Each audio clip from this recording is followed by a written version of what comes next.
চলমান ইরান যুদ্ধ থেকে নিজের সম্মান নিয়ে সরে পড়ার সুযোগ খুঁজতে থাকা মার্কিন প্রেসিডেন্ট ডোনাল্ড ট্রাম্প এবার নিজ দেশেই বড় এক আন্দোলনের মুখে পড়েছেন। যুক্তরাষ্ট্র জুড়ে নো কিংস নামে এক বড় আন্দোলনের ডাক দেওয়া হয়েছে। আয়োজকরা জানিয়েছেন শনিবার সারা দেশে ৩,০০০-এরও বেশি বিক্ষোভ কর্মসূচি হবে। এর আগে ২০২৫ সালের জুন ও অক্টোবর মাসেও এই আন্দোলন হয়েছিল। তখন লাখ লাখ মানুষ রাস্তায় নেমেছিল।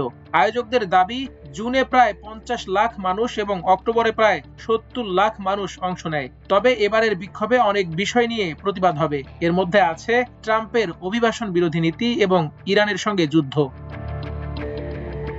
ওয়াশিংটন ডিসি, মিনিয়াপোলিস, শিকাগো এবং সান ফ্রান্সিসকোতে বড় বিক্ষোভ হওয়ার কথা রয়েছে। ছোট অঙ্গরাজ্য ভারমন্টেও ৪০টিরও বেশি বিক্ষোভের পরিকল্পনা রয়েছে।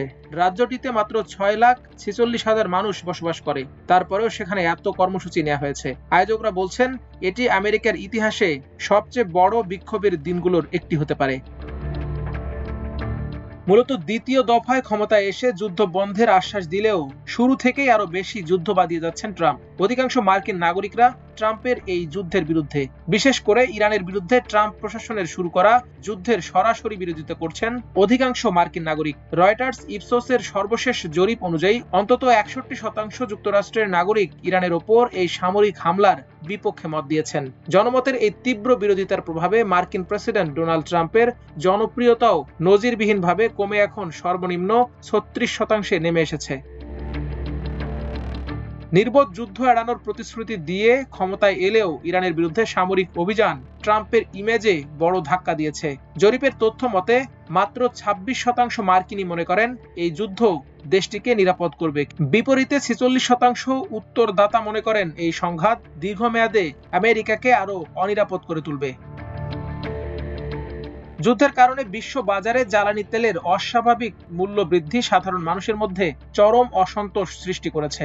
রয়টার্সের খবর অনুযায়ী গত এক সপ্তাহে ট্রাম্পের গ্রহণযোগ্যতা ৪০% থেকে কমে এখন সর্বনিম্ন ৩৬% দাঁড়িয়েছে। হোয়াইট হাউসে ফেরার পর এটি তার সবচেয়ে কম জনসমর্থন। মাত্র ২৯% মানুষ ট্রাম্পের অর্থনৈতিক ব্যবস্থায় আস্থা প্রকাশ করেছেন, যা তার পূর্বসূরি জো বাইডেনের যে কোনো সময় রেটিং এর চেয়েও কম। প্রায় ৬৩% মার্কিন নাগরিক বর্তমানে যুক্তরাষ্ট্রের অর্থনীতিকে দুর্বল মনে করছেন। জীবনযাত্রার ব্যয় নিয়ন্ত্রণে ট্রাম্পের ভূমিকা নিয়ে সন্তুষ্ট মাত্র ২৫% উত্তরদাতা। যদিও রিপাবলিকান পার্টির ভেতরে ট্রাম্পের অবস্থান এখনো তুলনামূলক শক্ত, তবে সাধারণ ও স্বতন্ত্র ভোটারদের মধ্যে তার গ্রহণযোগ্যতা দ্রুত কমছে। ডেমোক্রেটিক কৌশলবিদদের মতে জাতীয় নিরাপত্তা ও অর্থনীতির মতো ইস্যুগুলোতে ট্রাম্পের এই ব্যর্থতা আগামী নভেম্বরে মধ্যবর্তী নির্বাচনে ডেমোক্র্যাটদের জন্য বড় সুযোগ তৈরি করতে পারে। মাল্টিমিডিয়া ডেস্ক, আমার দেশ।